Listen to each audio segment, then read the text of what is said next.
And we're back for another episode of Startup Hustle. Matt DeCourcy here with Lauren Conaway to talk all about some great stuff. Hi, Lauren. Hi, how are you? Well, I'm doing great.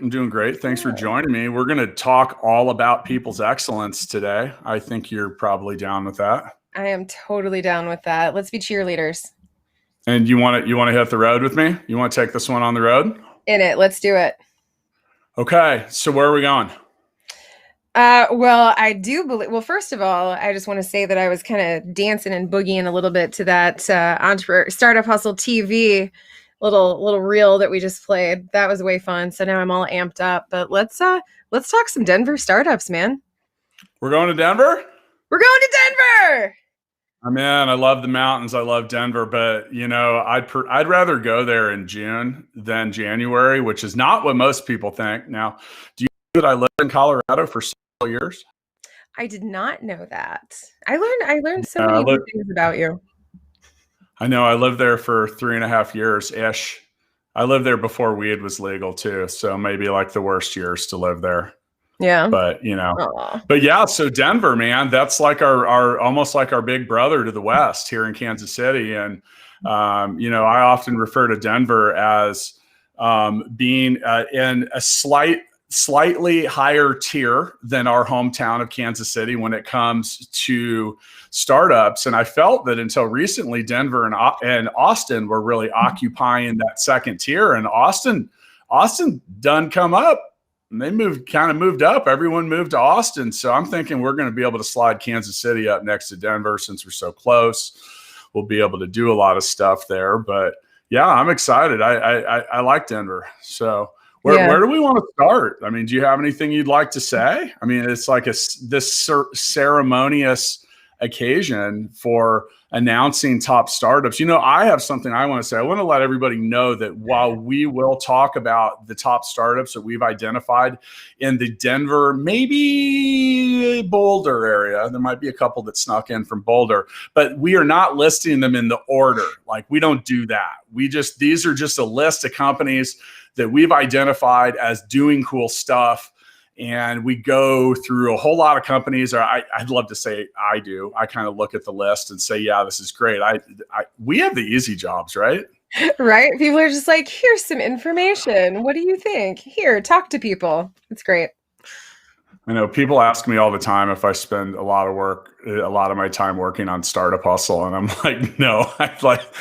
They give Ron Burgundy says what's on the teleprompter on many days. They give me a list. You know what you're great at, Bill? You're like the world's best hype man for Startup Hustle. Like, every time I turn around, you're just sharing something awesome that Startup Hustle is doing, and I really admire that about you, Matt DeCourcy.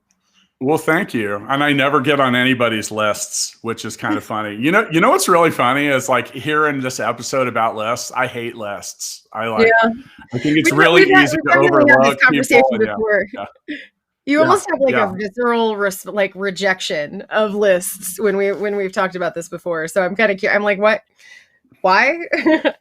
But I think let me tell you why, because I think that many publications and many things and stuff out there, they're driven by the almighty dollar. So should you be shocked when XYZ publication publishes their ABC list of D, E, and F, and next thing you know, it's like people that have magically contributed to that. Now, that said, this list is not tainted by dollars, but if any of the companies on the list want to sponsor some episodes or throw us some gas money, we're down.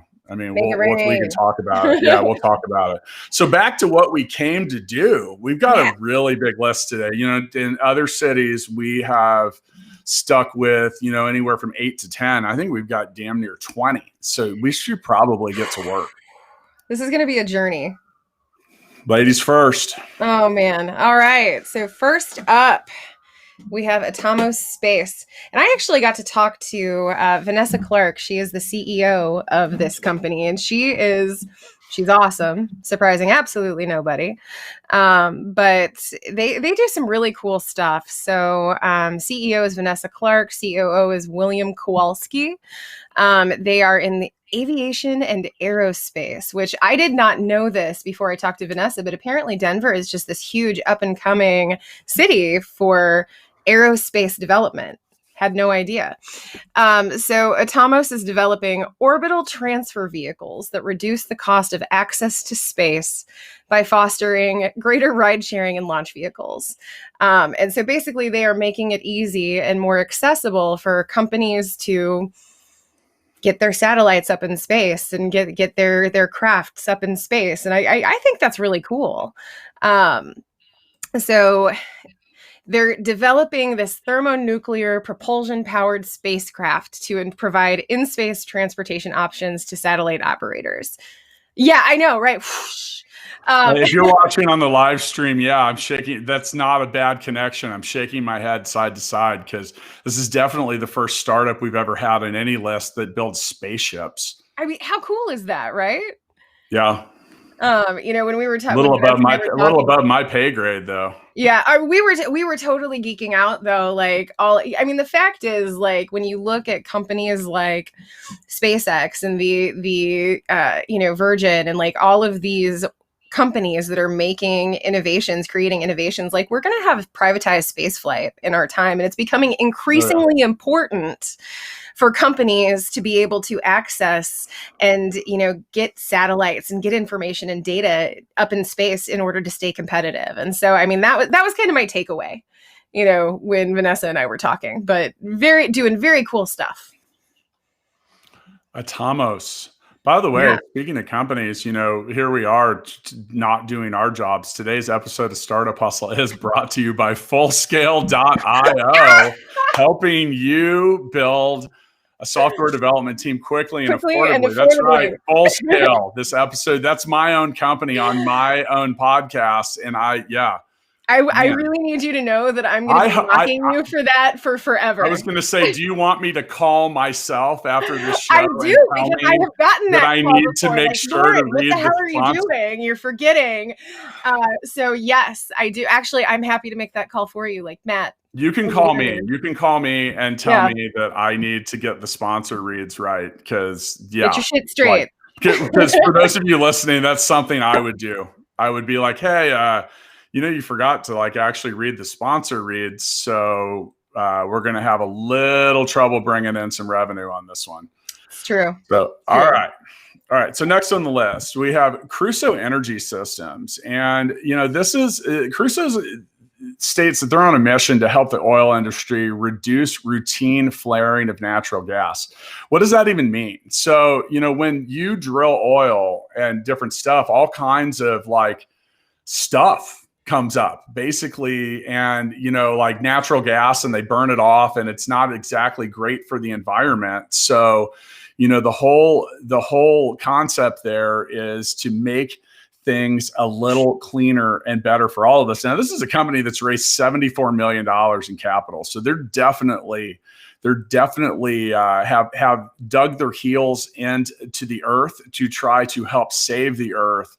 And this is I think these are the kind of startups that often kind of go overlooked, because we get so focused on tech, and this is legit, green startup that wants to take what honestly is kind of a dirty industry with petroleum and clean it up. So we got to give it some admiration to that. And they've got some, interesting, the Winklevi are investors. No, wait, did you just refer to the Winklevoss twins in plural as Winklevi? Yeah, they did that in The Social Network. So I think I can do it here. Oh, okay. See, I haven't seen that. Yeah. So the Winklevi, awesome. It says Winklevoss Capital. I'm assuming that's them, but yeah. So they've had a lot in there now. I'm not going to pretend to be an industry expert with this, but overall, when it comes to the energy industry struggles, pipeline constraints, and increasing regulations around flaring and combustible stuff, that's what Crusoe's aiming to help with. So there you go.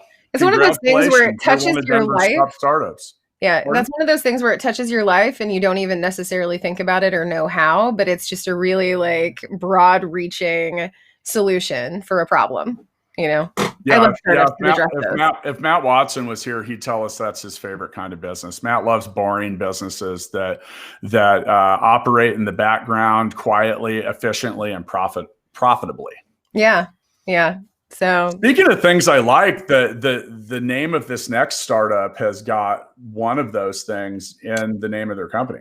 oh, okay. Well, I'm gonna get without further ado. Then, next up we have Cake Insure, and I'm assuming that you're talking about cake when you're talking about the things that you like. Well, yeah, but I like two kinds of cake. I like the band cake, and I love cake just in general. Same. Yeah, yeah. So yeah. All right. All right. Well, so Cake Insure, we've established that they're well names, but what do they do? So Cake is a mobile centric platform for business owners who need a straightforward solution for workers' compensation. They allow organizations to buy workers' compensation insurance online. It's easy, fast, and convenient. And the fact is, like, all of these entrepreneurs out there, like, who have employees, I feel like this could be a potentially just a really cool solution for them, right? I mean, workers' comp is a pain. Benefits administration, like all of that stuff. I'll tell you why too. It's because everybody has a different rate. So basically, different industries have different rates, and then based on the number of claims that come in, that can change and do a lot of different stuff. It's kind of a moving target, and it's something that's required in every state. So I think any kind of efficiency around that's pretty strong. It looks like they've raised a little money too. Yeah, 10.1 million in funding over one round. I'm always blown away by that. Like that, so cool. Way to go, Cake Insure. You're doing good work and you're getting good funding. That's awesome. You're blown away when someone gets 10 million in one round. I'm blown away when someone gets 500. You know me. I'm just like, oh, that's amazing. 500, like $500? Yeah, $500. I'm like, that's so cool, special, awesome. I've given you $500 before. I was blown away. Eternally grateful. Thank you. Yeah. All right, next on the list. Now, here's the thing. I don't know if the naming of this company, it's CU Ledger, and that's like big C, big U, big L, and Ledger. I don't know if that has anything to do with Colorado University, but it could. But that's a credit union owned company, and they focus on delivering innovative applications on a globally distributed ledger or blockchain. So, this is something that a lot of people don't, everyone talks about Bitcoin and blockchain. When it comes to financial management and different stuff, you talk about this distributed ledger, meaning it's out in a bunch of places. So so the way blockchain works is you can't change that record. And what that does, and I have a feeling that why the credit union, which is the Credit Union Service Organization, that's who owns the company. This is a way to reduce fraud. And that's what that distributed ledger has the most powerful effect with, especially when it comes to financial institutions. Because, and by the way, if you're an accountant or a financial anything, don't take that away. But ever since we invented money, we invented ledgers, and we invented accountants, overwhelmingly, accountants use the eraser on the ledger. And I'm not saying that that's a common practice, but there are a few bad actors in there. And one of the most common reasons that businesses fail or go out of business is due to fraudulent activity, which almost always occurs from employees or some kind of accounting professional. Because like I said, you get that eraser, you take a spot off and you put a different number in, put the change in your pocket, and that's not good. So, and it's also illegal and something you go to prison for a very long time. Now, that said, using a distributed ledger or blockchain, you can lock those records in so you can't steal.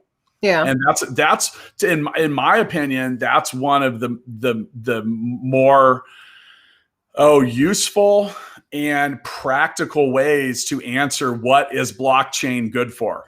Right. So, well, and everybody that everybody that I have talked to about like Bitcoin and, in all of that, everybody that I have talked to always mentions the fact like, okay, maybe like Bitcoin or Ethereum or like these different digital currencies, like they're super cool.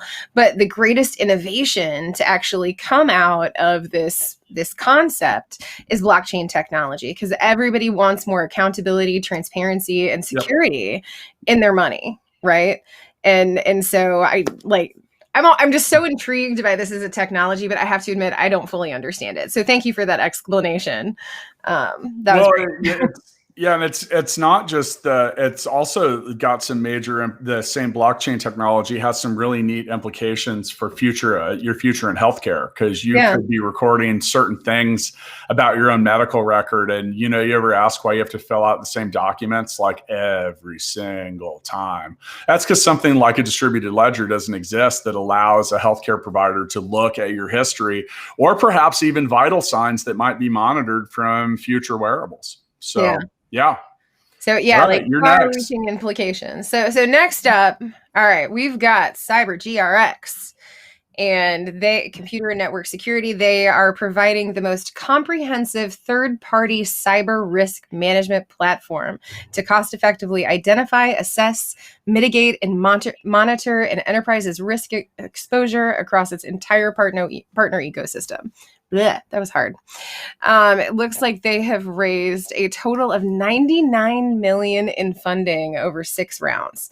That's like a lot. Yeah, that's a lot. But through automation and advanced analytics, the CyberGRX solution enables enterprises to collaboratively mitigate threats presented from their increasing interdependency on vendors, partners, and customers. So, cyber risk, huge hot topic.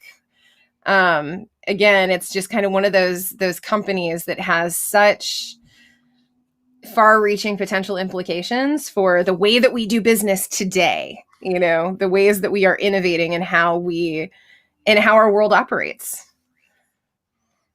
Yeah. Everyone's stealing everything. That's right. You can't trust no one.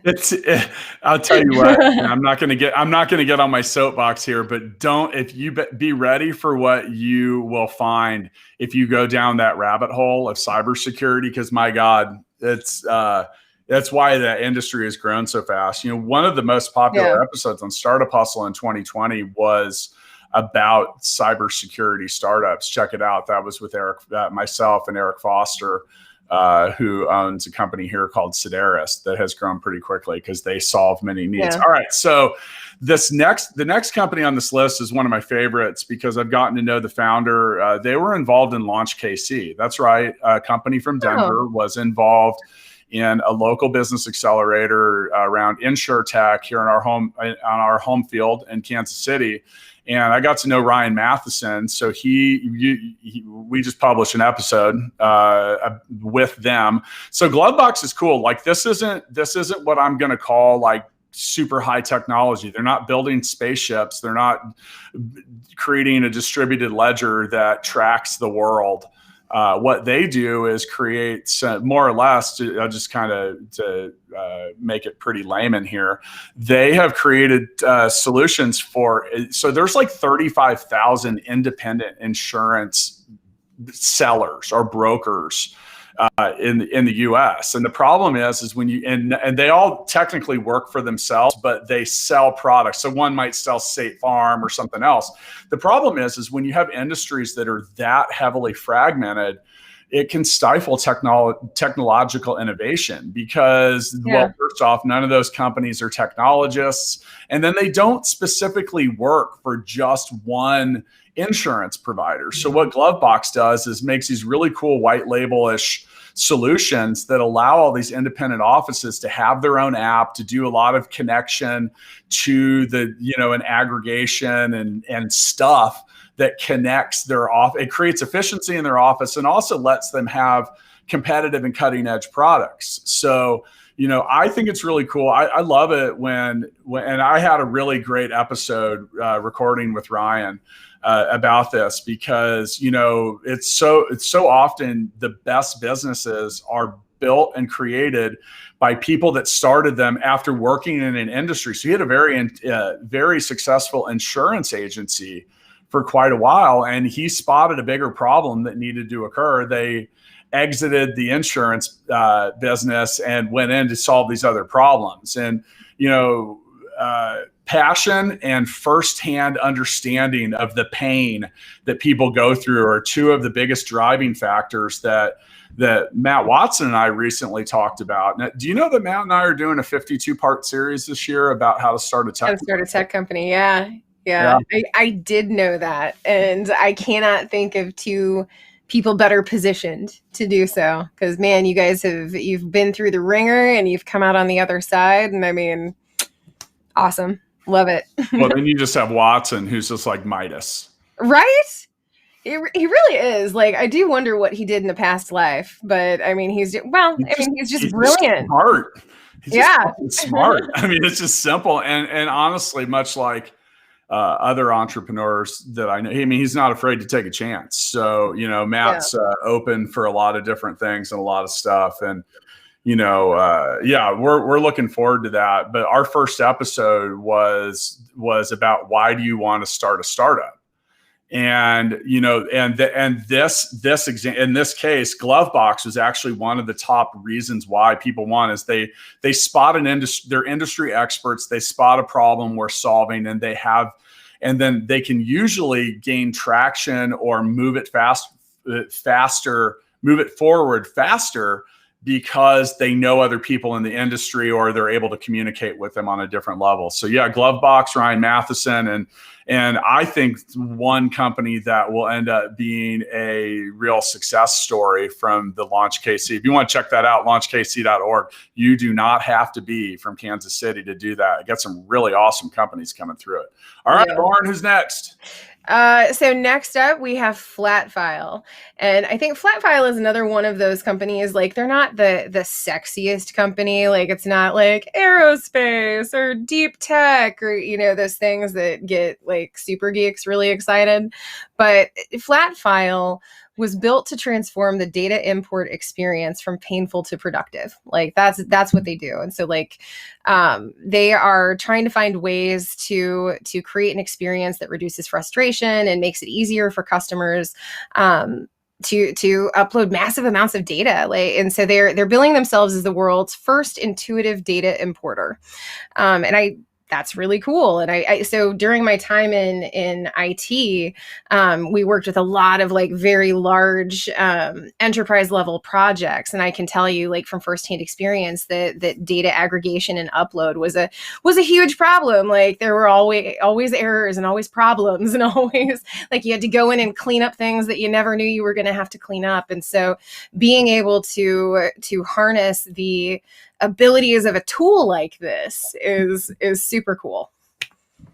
So I'll give you some perspective here. And, when we were building Gigabook, so Gigabook, and go check it out, gigabook.com. People would want to upload their contact list or a whole lot of different stuff. Now, when you talk about an intuitive experience, I haven't used Flatfile, but we had to build a whole bunch of stuff to accommodate, because everyone keeps their data and their info and their client lists or their contacts. They have different columns. They have different things. They have different stuff, some things, and they're all in a different order. Now, look, computers aren't and servers and code in general isn't so just intuitive on its own that it knows to put things in different orders. So you get user A has name, address, phone, and then user B has just name and phone. So if you go to upload that to the server, you have to have some way to properly get people to assign this column of a spreadsheet to this, different name and stuff like that. Now that took us a while to build, because we had to build a whole entire experience that a user went through. They were assigning columns and all this other crap. And it took a long time. Now that was a while ago. Now, with stuff like Flatfile and other applications that are out there, it gives you the ability to vault your software platform or whatever you're building forward, like, dramatically, because it's that buy or build. Should we build this ourselves or should we basically rent it?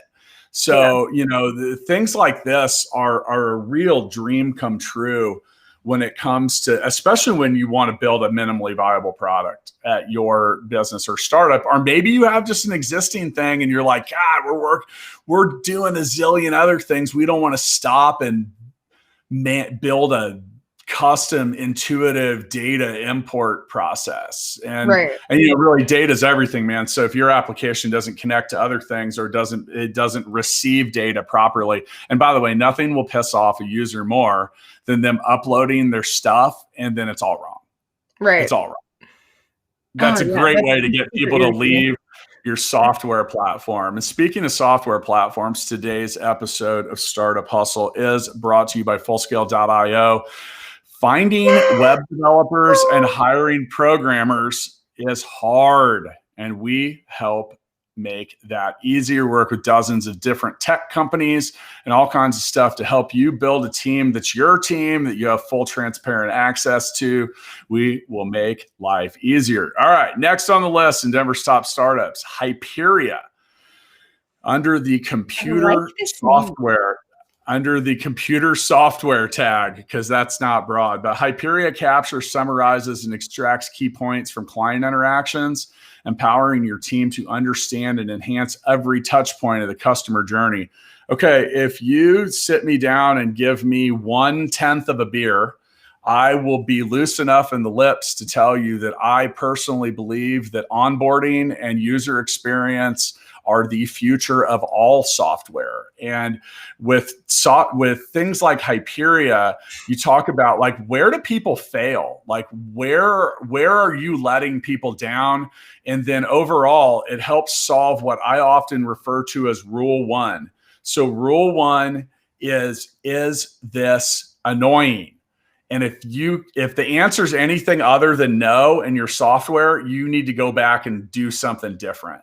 So being able to extract key points from client interactions, it just that level of data visibility and understanding the how, who, where, why, what of everything really help you build a better product. This company's raised $2.5 million in 2019. Still early stage, but they are on the way. Congratulations, Hyperion, for making it on to Denver's top startups.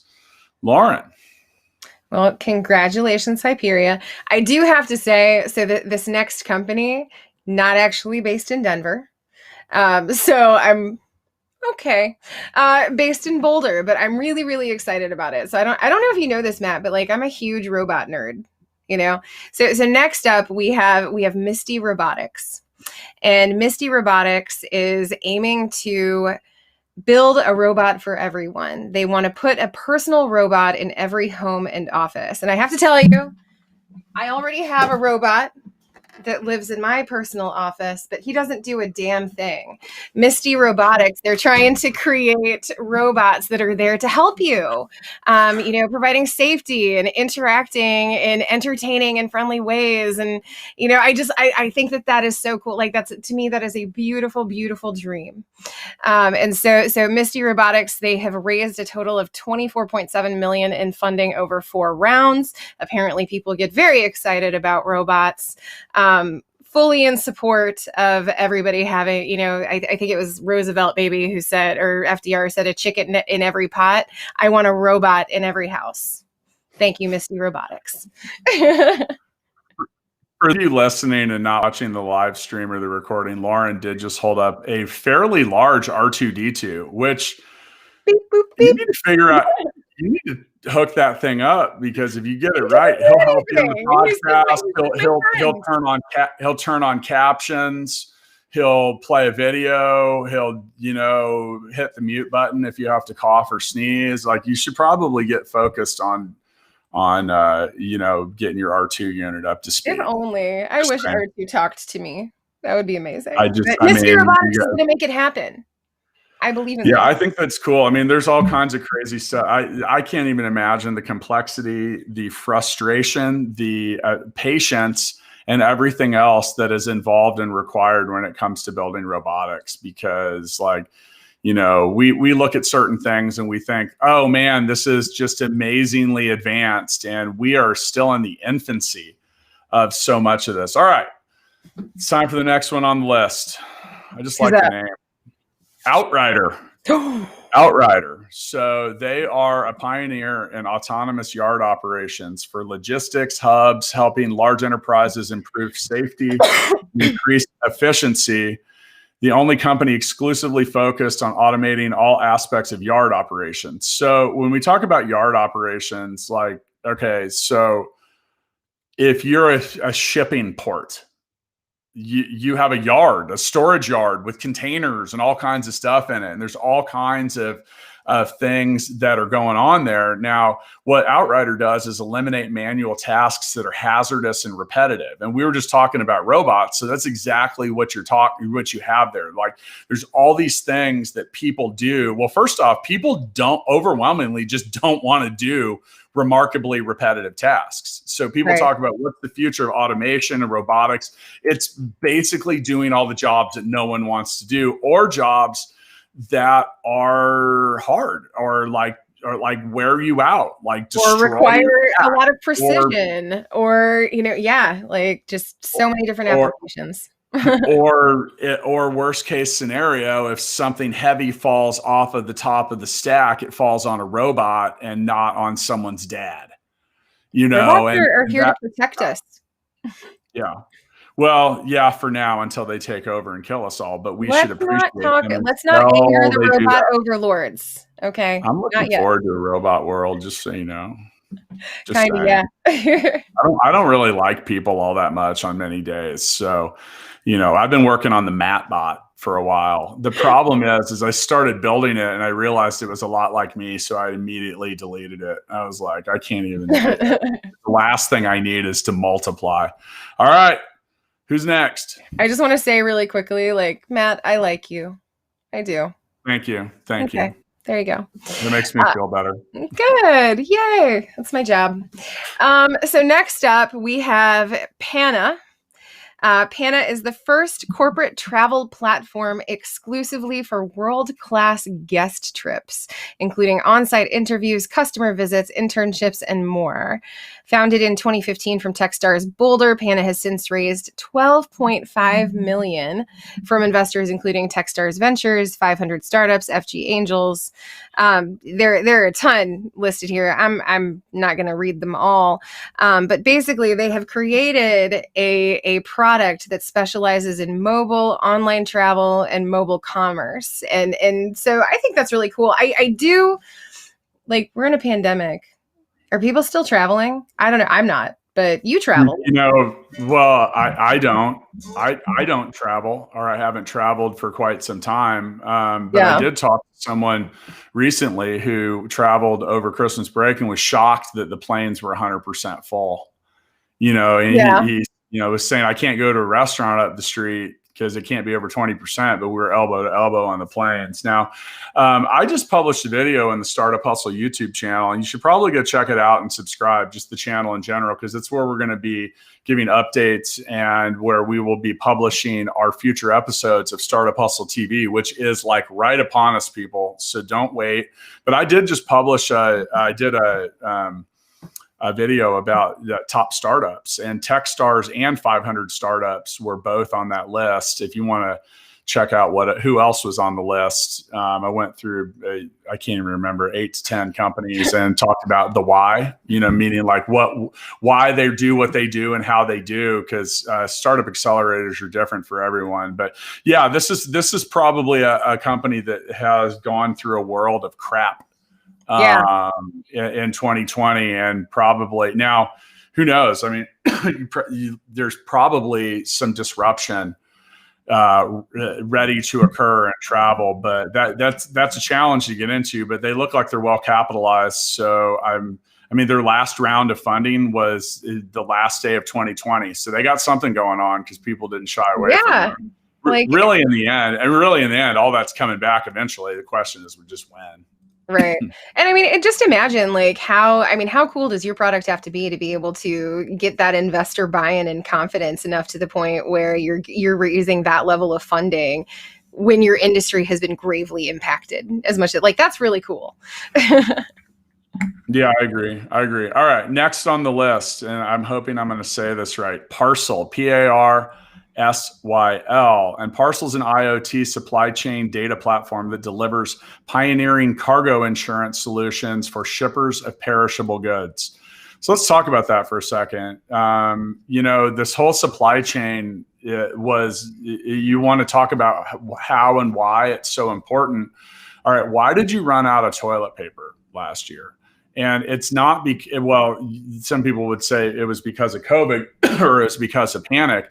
It was actually because our supply chain so toilet paper is a very low margin product. It's one of those things that grocery stores carry because if your local grocery store didn't have toilet paper, you wouldn't buy groceries there. So with that, it's big, it's bulky, and it's not profitable. So they really only kind of keep it in as much of it in place as they need. It's one of those things that over the years has become very predictable. Well, all of a sudden our supply chain was dramatically disrupted when COVID hit because people were buying things in unusual patterns and stuff like that.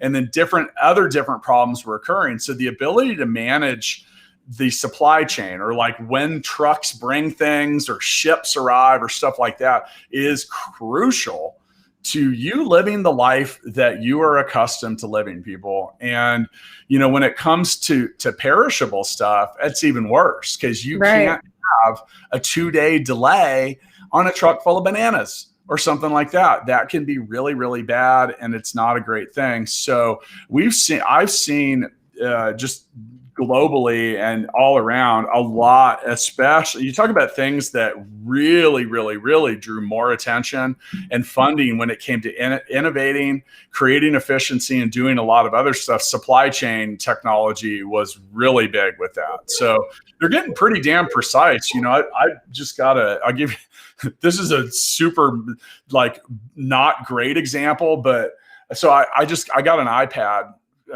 Air for Christmas, and I just bought an Apple Pencil. And Apple told me this morning, I got a text that said, we will deliver your Apple Pencils at 10:41 a.m. And they were here at 10:40.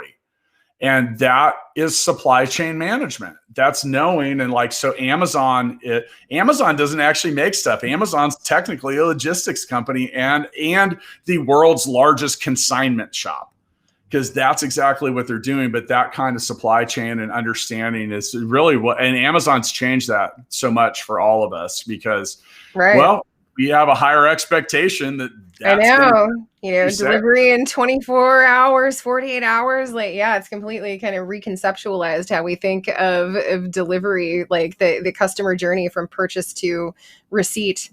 True. Interesting. By the way, this next company, if you want to make their name my nickname going forward, I'm okay with that. I was going to talk about their name too. I love this company's name. It totally makes me think of I don't know, fighter jets and things like it. It's very cool. So Stackhawk. I can call you Stackhawk. I feel like that's something that we could do. But so in addition to having a very cool name, which I dig, Stackhawk does a very, very cool thing for developers. And I know that you're going to have a lot to say about this one, because this probably speaks to something that you are very familiar with. But Stackhawk makes it simple for developers to find, triage, and fix application security bugs. Oh my God. Game changer. It'll scan your application for AppSec bugs in the code your team wrote, and then they will help you fix it with provided documentation, automate that in your pipeline to prevent future bugs from hitting production, that's huge for development teams. How do you think that your team over at Full Scale, awesome badasses that they are, how do you think they'd feel about that? I think they'd be excited. And so when I hear Stackhawk, so you often refer to your technology stack. So if that's a hawk that's looking at it now, I've gotten pretty familiar with this because Matt Watson's business, Stackify, is application performance management. Now, and there's all these awesome tools out there that get to work on this kind of stuff. Now, this is a big undertaking because one of the things that they're dealing with, and everyone deals with in the world of tech, is there's a gazillion coding languages and frameworks and platforms. They're always changing. They're getting updates. So you're taking on a lot by servicing this stuff. Now, the cool thing about platforms like this and why they're important is, honestly, most of the time these kind of problems exist. And so like when you go to any website, say you go to AT&T and you want to do something in your account and you click a button and it doesn't work. So there's in a server somewhere, there's a log that responds and it just says null, null, null, null. Now, but that's it. Now the thing is eventually, if you don't have these kind of things that check for that stuff. So invariably that error was probably someone typing and they fat fingered and they put 2 forward slashes rather than 1. Right. And the thing is you just don't, you spend so much time in QA and all these little things that can be wrong with your application, and you don't realize it until you either find it or maybe a user is kind enough to go out of their way to tell you. The problem is I've always had this theory that one person that was kind enough to tell you something was broken or complain about it represents about 500 people that didn't and just were like, this sucks, and they move on. And it's those kind of problems and those little null responses in software that can really frustrate users and are very difficult to identify for developers. So definitely cool stuff, especially if it fixes the problem. I mean, that's a whole nother thing. It's one thing to say, hey, you might have a problem. It's another thing to say, hey, this is how you should probably fix it. Right. And this is interesting stuff because, a lot of no code and other things are coming out that are making it a lot easier for the general user, that isn't like a developer or a tech company, to build stuff. I'm interested to see how this goes. Yeah. But, that is awesome. I can't imagine what a relief it would be for developers. Who is up next, Stackhawk? By the way, there's one other thing. There's no such thing as software. There's no such thing as software without bugs. Yeah, doesn't exist. Like literally, there's like 60,000 known bugs in Microsoft Word, which was like the original software. Yeah. So okay. Functionality over form is kind of like, does it work? Okay, great. Let's be happy. That's my rule. But if you talk to other people, developers, like they might not care as much. And by the way, we have a Facebook user that's live streaming that has confirmed that. Here we go. Put it up on the screen. Stackhawk is a good nickname for you, Matt. So it works. It rolls off the tongue for you. Like I just called you Stackhawk and I was like, that felt right. Yeah. It's a perfect name for someone that's not a software developer, right? So I'll probably get called a poser next time I'm around. All right, next on the list, Piven Interactive. And Piven, another Boulder company. Look, I mentioned at the top of the episode, we got some companies from Boulder. We weren't going to do a separate list for Boulder, but Boulder's become this, super hot spot for a lot of startups, and it's so close to Denver. It's almost kind of mushed together. So we'll count it as the same metropolitan area. Denver adjacent. I don't technically live in Kansas City. I live in Leawood, Kansas. So, am I not on the list? Oh, yeah, that's right. I don't make it onto lists. Okay. Piven Interactive is a Boulder, Colorado. And they provide advanced training and analytics for amateur and competitive gaming athletes. It's powered by computer vision and AI. So computer vision is an open source platform that helps computers use neural networks, or the same thing that's occurring in your brain when you see depth.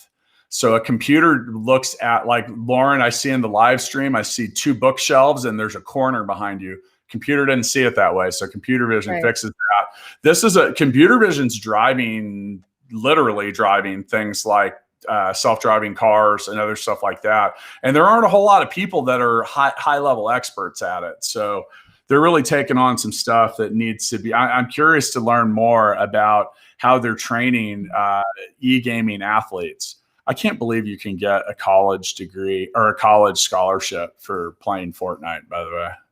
I mean, like, why not? Like, it's such a yeah, it just high seems weird. potential industry. I'm Like, old. clearly, it has a lot of I'm old. eyeballs on it. You know, I'm so old. I'm so old that I had Atari when it came out. shut the front door. That did just age you a little bit. I had Like, one, but it was like an older technology at that point. Oh man. I remember as a very small child seeing Pong on my neighbor's TV, and I was just like You're just like mystified. blown away. Yeah, What is this contraption? I still am because I'm still no good at it. And 40, Yeah. Yeah. I'm going to be 46 soon. Well, so wait a minute. What about Tetris? I can play some Tetris. You can play some Tetris? Okay. That was like my time. Yeah, my dad too. Nintendo on the original Nintendo Entertainment System, which by the way, we got our kids a Nintendo. We got ourselves a Nintendo Switch for Christmas. Nice. It was technically for our kids, but my wife's downstairs. For the kids. Yeah, my wife's downstairs playing Animal Crossing, and I'll tell you what, I am a roller coaster tycoon. I have built an amazing amusement park that is probably ignored all safety protocols. So you might only want to visit virtually. All right, who's next? Fair. Well, next company on the list, we have Zestful, which I really like this name. And I really like this company. It speaks to my heart. They do not. So Zestful is the ultimate employee perk. They make it easy for companies of all sizes to reward their team with products and services. It looks like they're all about employee satisfaction. And when your employees are satisfied, like it increases their loyalty. You see more longevity. You see better performance. And so finding ways to plug into your employees and reward them for their behavior and to make sure that they feel appreciated. If you're a company that helps employees be happy, you're doing a really good thing, not only for the employees themselves, but you're also helping increase the bottom line. I mean, everything that you do to support your employees supports your company. And I'm a firm believer in that. So when you have a tool that allows you to personalize allowances, hook employees up with recurring rewards and bonuses, that's really cool because that shows your employees that you value them, you value their work. And if you're going to make, Zestful makes that easier. And I just love that. It looks like they have raised $6.2 million in funding over 4 rounds. So clearly there are people out there who agree, that's really important. Have you ever worked somewhere and they had some bonus or incentive and you were like, I don't give a shit about that? Yeah. That's what this fixes. And that's important because, and by the way, it's tricky because the bigger your company gets, the harder it is because some people don't care about one thing and some people are really driven by another. And being able to customize benefits and perks and the things that really move people forward. And I love anything that gives an employee base participants in something, what feels like a vested interest in the success of whatever you're doing. And that's hard to define. And honestly, that's why, cash is king when it comes to this, because I can give you money and you can buy or do whatever you can afford to do with that money. So there is a little wild card component to that. But the problem is that becomes tricky as well, because there's different levels of compensation. There's things I don't know. You got to pay taxes on it. I got to tell you, when I worked for Boeing, they had a really strong employee loyalty program. And I have stuff that I got from Boeing years ago that I still have. And I have very deeply happy associated memories because they were giving away high quality stuff that I still carry with me. And so now when I look back at my time on Boeing, I'm like, they treated me really well. And Zestful is gonna help companies do that and create that experience for their employees. That's awesome. I love it. Speaking of high quality stuff, did you know we started a TV show? I had heard a rumor. Yeah. That's good because you're in it. So if you didn't know that by now, then we've been filming you. Is that true? There you go. A little road kit there. So I carry this thing with me everywhere I go. Do you? I do. I don't always remember to use it, or upload it, but I do carry it with me. A couple things before we name the last company on the list and talk about the ones that really stood out to us as we got to know them. If you get a chance, head over to YouTube, check out what we're doing with Startup Hustle TV. We're going to show you the real look at entrepreneurship. You can even see a video of me being quite candid on one of the worst days as an entrepreneur that I had in a while, which is now lovingly known as the FU failure video, where I told failure it could F off. Now, and that's okay. But anyway, yeah, we've been working on this for a long time. I'm really excited about it. And it is finally time. I'm like so ready to just like do it, because I'm like, it's just like, I'm done talking about it. I'm ready to release it. And also, quit sending me stuff that I can't share. Like, it drives me crazy. He sends me, he's like, here's this really awesome video. Check it out. But you can't share it. You can't tell anybody about it. You gotta wait. And I'm like, do you realize what torment you are inflicting on me when you're asking me not to share awesome stuff? I do. It's actually become a game for me and why I do it. You know it. And I shared that with you, which made it even worse. Yeah. So on a side note of that, I have the drafts for the first 3 episodes, which if I showed you, then you'd really be mad. You couldn't share. It's okay that you not. Like, I can be, I mean, you've showed me like some of the stuff, but it's okay. Like, I can show you the good stuff yet. I haven't showed you the good stuff yet. So we'll get there. All right. So the last company on the list, and once again, that does not mean that they are last out of all of our rankings, because we didn't rank them. We're just mentioning them. This was alphabetical. Last company is Yaguara. That's Yaguara. I think I said that right, but I am not sure if I did or not. So Yaguara is the only fully connected and collaborative platform for commerce companies that centralize data, put it into context, and then offer key insights and recommendations, empowering them to be more data-informed, transparent, and forward-looking. Okay, back to data. Data is a big thing right now, and the way you handle it. So everyone talks about data. Well, data is everywhere. What you do with it and your actionable response to it is what actually matters. So it doesn't do you any good to say, oh, we could have predicted that that ship was going to hit the rocks. Right. You need to literally be able to say, beep, beep, beep. It's time. You're headed towards the rocks. You need to be able to do something. Well, not only that, you're headed toward the rocks, but then here's what you do. You need to like change your orientation, 10 degrees to the left or whatever in that vernacular.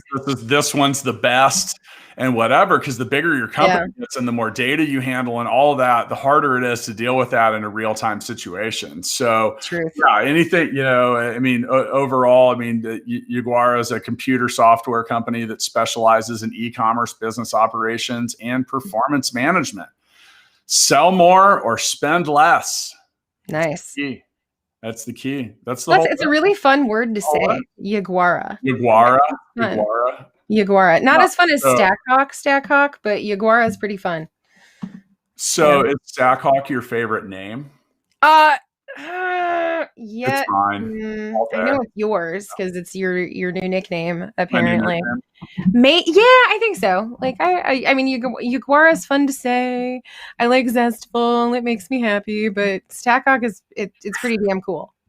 So. Oh, you just made me realize I mentioned these were alphabetical, but Zestful was in front of Yaguara. So that's a great example of bad data management right there. So I thought, yeah. I was kind of curious about that. Like when I was going down the list, I saw Zestful and I was like, oh, cool, stopping point. And then, nope, there's one more. Maybe Yaguara just jumped out at our crack research team that, really got into this. So look, this was a big list. I mean, which companies stood out? Like, regardless of who announced them. I mean, what do you like? I mean, surprising absolutely nobody. I'm like all about robotics. So Misty Robotics was super cool. I love robots. I'm kind of obsessed with robots. I will welcome the robot overlords when they come. So very excited about that. Definitely thought that Atomos was really cool. And I do feel like talking to the CEO, Vanessa Clark, like that was a great opportunity because totally over my head. Like, we're talking about satellites and we're talking about physics and like payload, and I understood maybe like 1% of it, but I still think that what they're doing is very cool because they're making space accessible to people, and it's pretty bitchin'. I don't know, how about you? Like, which ones did you like? Well, first off, I like Glovebox because I like it when founders solve, like, it doesn't, like, sometimes the most useful or utilitarian solutions, they're not robots or AI or computer vision or stuff like that. Like, Yeah. that's a company that's doing something that they don't have any competition. And and that says something. They have 35,000 independent insurance agencies to deal with, and a Rolodex of people they've already done business with. And look, the reason why I like that is because they've raised $150,000. Yeah. Not 99 million, not any of that other stuff, 150K, and self-funded the rest or got into different accelerators. So I like them for the simplicity of it. I like flat file as well, because that's a problem I've had in the past. And like, I think that often, like, that's a straightforward thing. I mean, that's probably a plugin, that's and there's like these weird there's riches in the niches, people. So you got to find them. And I like what Hyperia does, because I think that it's, anything that begins to try to help you get your arms around where people are failing with their experience with your business is really insightful. And that's hard to quantify. I mean, it really, really is. I mean, anything short of just picking up the phone and calling all your users and being like, come on, dude, just tell me. Because people won't tell you. People will hate what you do and your product, and they're nice. Right. If you want ask me, I'll give you a real opinion. I mean, I really will. It is really difficult to find like real actionable feedback. Do you think it's like a Midwest thing? Like, we talk about like that Midwestern nice versus kind. Like, it's kind to tell somebody the truth and help them, but it's nice to say, hey, you're great. I just think it's people in general. I think people inherently don't like to be the bearer of bad tidings, or it's uncomfortable, or it's easier to say, yeah, it's okay. Yeah. I mean, and now it's funny because I've developed a reputation for my candor, as you are aware. And I have I have had the benefit of, thank you. I'm really high up on a lot of call lists for that reason. Like, it's not uncommon for me to get a call or like a message like, hey, can I talk to you soon? I need to talk to someone that I know that'll tell me the truth. Right. But I think that's important. Like, why did you call? It does come with a disclaimer. I tell people, I'm like, 2 rules. 1, you can't be mad at me if I don't tell you what you want to hear. And second part is, I'm not going to argue with you about whether I'm right and you're wrong. Right.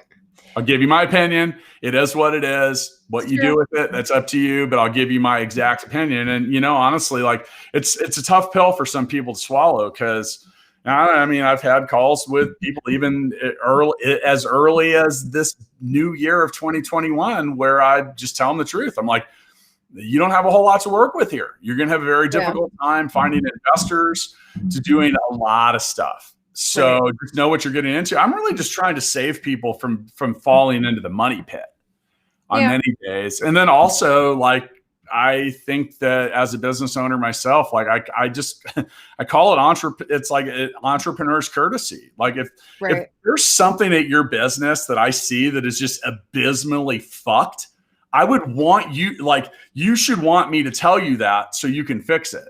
Because if you're clearly not seeing it, and it's like, and I mean, sometimes that goes well, and sometimes I think that like entrepreneurs, I think some of the best entrepreneurs are those who remove the ego from the process. So that you have to have a little bit of ego, I think, fundamentally, to be an entrepreneur, to say, I can do this better. I am the best person, and I can create the best organization to innovate or disrupt, and to do this thing, or to make this thing. And so I think that you like have to have a little bit of foundational ego there, right? I've got the best idea and I'm going to run with it.